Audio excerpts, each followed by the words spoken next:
Hello, welcome everybody. As you're coming in from the waiting room, a big warm welcome to you all. We've got a few people coming in from the waiting room. I'll just let them come on in. Oh, it's so good to see you all here. Wonderful. I can see some familiar names and some new names here as well. It's wonderful that we've got so many people joining us from all around Australia. Right, and I'll enable the waiting room. So everybody should be welcomed now. Lovely.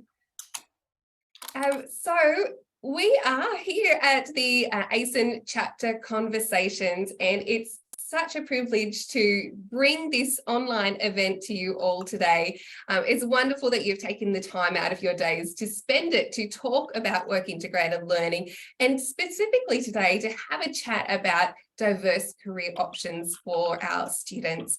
I'd like to begin with an acknowledgement of country and acknowledge that this sacred land is a land of interconnected relationships and integrated knowledge with country.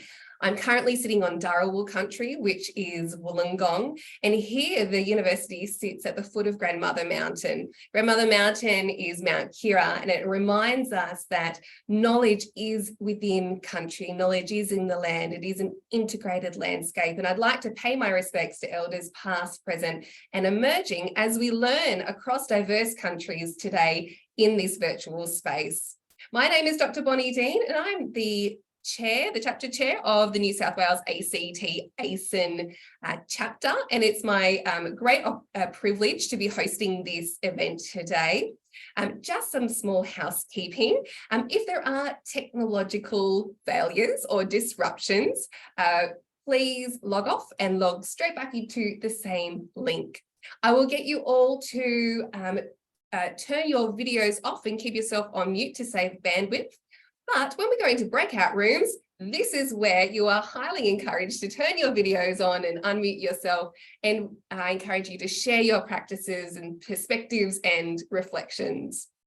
The way today will work is that we're going to have a short presentation from one of our really well-known scholars and leaders in career development learning and work integrated learning, and that's Madalena Topa, who I will introduce to you in just a moment. Then we're going to go into breakout rooms, and this is the opportunity where we get to chat to one another. I would like to introduce you to the facilitators of those breakout rooms first. These are all members of the New South Wales ACT ASIN chapter, and we have Tanya Lawless from University of Canberra, and I'll just here to give a wave. Thanks, Tanya. We've got Lisa Mill from the University of Wollongong. That's it. Teresa Winchester-Sito from University of New South Wales. And Theapran Giandran from University of Newcastle. Thank you so much to our facilitators. Now, I'm going to introduce you to Madalena Tofa. Dr. Madalena Tofa works at the University of Wollongong, where she is a senior lecturer of work integrated learning and career development learning. Madalena has a long history with WIL and CDL across a number of institutions and has published widely, also with well-known scholars in the area. Madalena, I'm going to turn over to you now to talk about the topic of today's session, which is supporting diverse graduate career pathways. All right, Maddie, over to you. Fabulous. Thank you, Bonnie. And that was a really sweet and embarrassing introduction. I'll try to live up to your words. So my approach today is going to be to share 3 graduate career stories for us to have a look at and consider and discuss. But as we start out, I thought it'd be helpful to have a bit of a think about what's encompassed under this umbrella term of graduate career or diverse graduate career pathways. So the ABS, the Australian Bureau of Statistics, categorises forms of labour into employee, independent contractor and owner-manager. And of course, within those categorisations, there are a number of subcategories as well. But to these technical terms or forms of employment, we can add other words that we might use more colloquially or interchangeably. Words like freelancer or gig worker, entrepreneur. And I think it's important to acknowledge that these terms or these forms of work aren't especially new. In fact, they have a really long history in some industries in particular.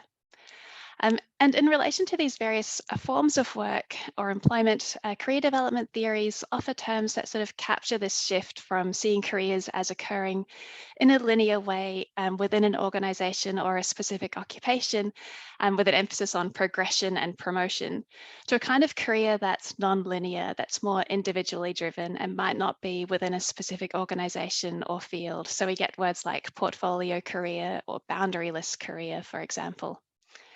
A couple of terms that I'll use in the presentation today are a freelancer, startup, and portfolio career.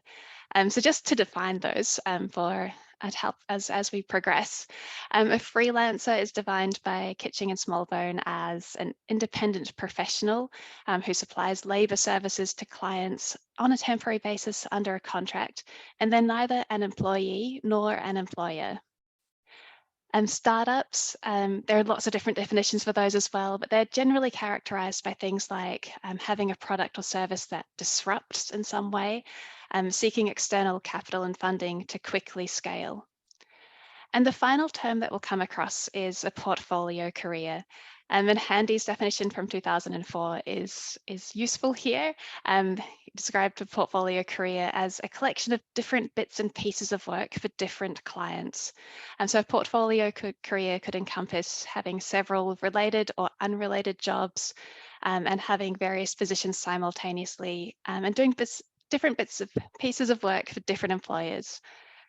So taking this together, we can see it's a pretty complex space with lots of different kinds of work or employment relationships.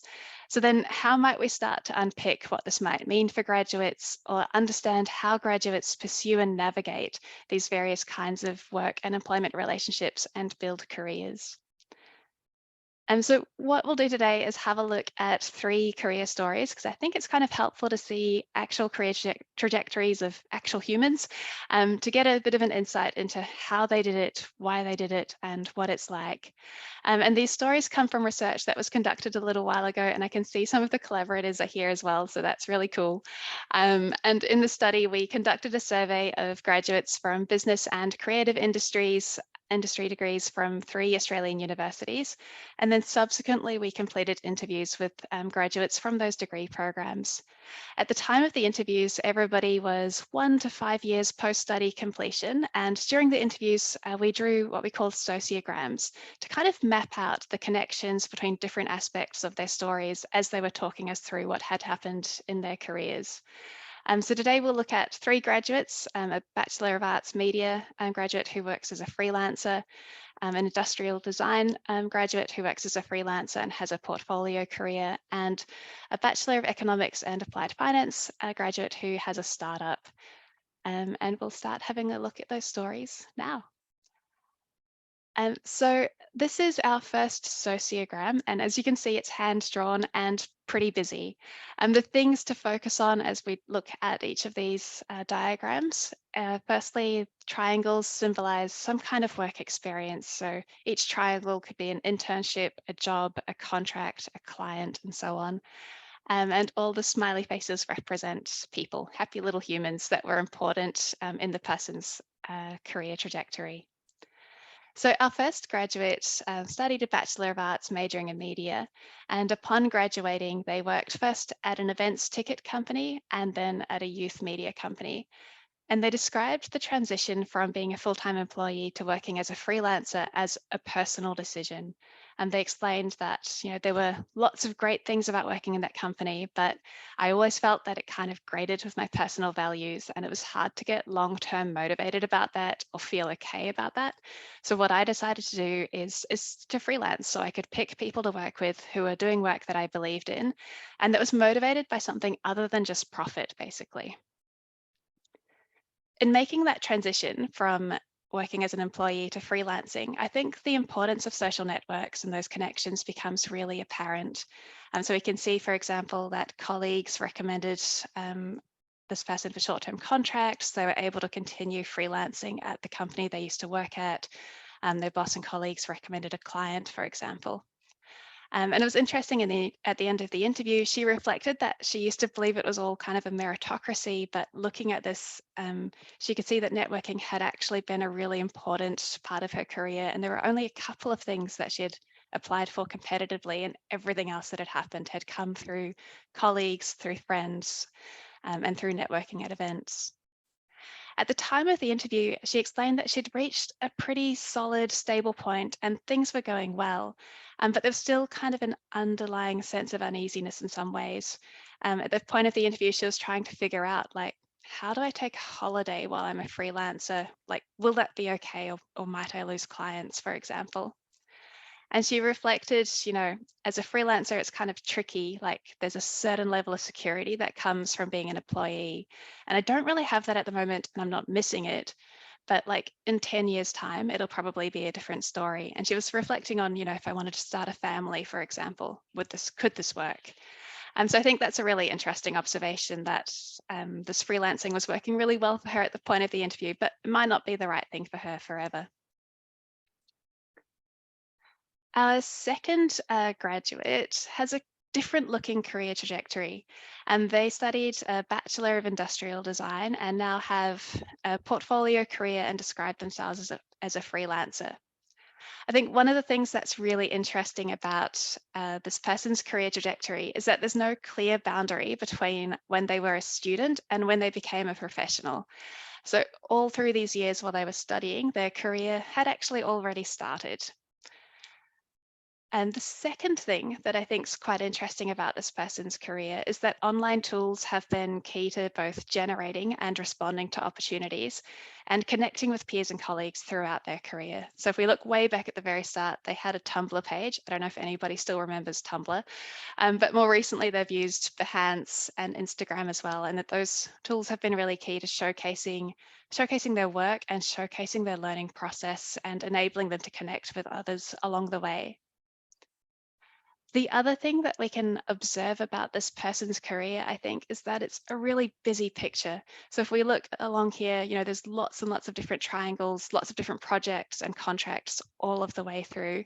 And in the interview, they talked a lot about working really hard, working lots of different hours, and explained that, as a freelancer, I'm just trying to say yes to as many jobs as I possibly can and trying to start focusing on developing my own business and doing more project kind of stuff. But I think we can definitely see this is a really busy career that they've got happening. And the next thing that I think is really interesting about this person's story is that they observed, like, as a student, they wanted to work in film design and game design, but they felt like there was no obvious path to doing that from the city that they were living in. They explained that, I hoped I could do it one day. And then it kind of became a reality somehow through lots and lots of external work.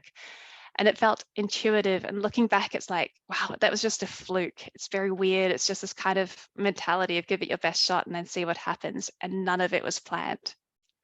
They also explained that one of the reasons they like teaching at university, which is actually one of their jobs that they've got going on there as well, is that they like to be able to show students that it's completely possible to make a living doing this and living in their city. And the last thing that I'd say about this person's story is that they also talked about the really important role of their mentor that they went to with questions and that supported them throughout this process, and the importance of their colleagues and peers around them in terms of their development. Our last career story looks a bit different again, and this is from a graduate from a double degree in economics and applied finance. Their initial transition from studying to work looks relatively smooth. So they participated in a competition, they had a couple of internships with a major consultancy firm, and then had a graduate role at that firm. After working in the firm for a couple of years, they decided to start working on a startup with one of their high school friends. And I think what's interesting here is that they had a really supported transition into building their startup. So they transitioned down to working part-time with the consultancy firm and then took a leave of absence. And that gave them the stability of knowing that if something didn't quite work out with the startup, they had a job to go back to. And the other thing that's interesting, I think, in their comments and in their story is that they talked a lot about the importance of the mentors and relationships and connections around them. They observed that, running a startup is quite a different ball game, and I didn't appreciate that at all when I first set out. And so they've really valued having mentors who are more senior and able to help them through that learning curve, but also to help connect them with potential new clients or things like securing office space for the startup. So if we take these stories together, some of the things that sort of stand out for me are the complexity of these career pathways and their sort of emergent nature. Through each of those sociograms, that's a simplification of the beautiful complexity of life in any case, but it's pretty busy. There's a lot going on. And these graduate career pathways are to a certain extent emergent. People talked about not having planned to do this or to progress their career in this particular way. The second thing that sort of stands out to me is the importance of relationships and networks. So whether people were working as a freelancer or in the startup setting, everybody talked about the importance of the people around them as colleagues and as mentors. And I think the importance of networks also becomes really clear in making those transitions between different forms of employment. So if we think back to the first example, she was able to make that transition from an employee to a freelancer through having those connections and networks to help her set up and link up with her first clients. I don't know if you guys can hear, but there's a leaf blower right outside my window, so I do apologize if that's coming through. And the very final point there is around strategizing for a secure livelihood. Stokes in 2021 observed that these kinds of career pathways involve individualized risk, self-management, and the continual search for new job opportunities. And I think in each of these stories, there are some observations there about, trying to strategize and make sure they have a secure livelihood. So whether that's having a backup while you're working on starting your startup or trying to figure out how do I make a living from my specialization in the city that I live, or how do I take a holiday while I've got this career happening? I think all of those things are really interesting observations and reflections from early career graduates exploring these different pathways.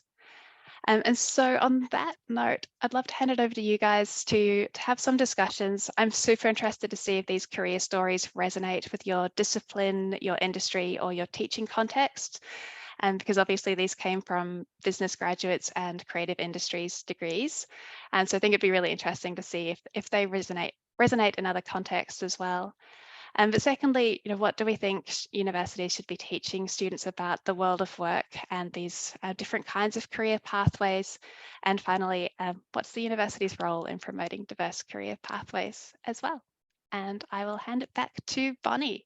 Thank you so much, Madalena. There's so much for us to think about and reflect on. Thank you so much for showing us the sociograms. That's really a really significant visual way to imagine these diverse career pathways. Thank you very much. I'm going to now open up the breakout rooms. We will have an ASIN facilitator in each of these rooms, and you will have about 20 to 25 minutes inside those rooms. So please bring your questions and your experiences and your responses to those 3 question prompts that we had on the screen inside the rooms. All right, you should see an invitation on your screen now to join one of those breakout rooms, and I will see you back here in 20 to 25 minutes.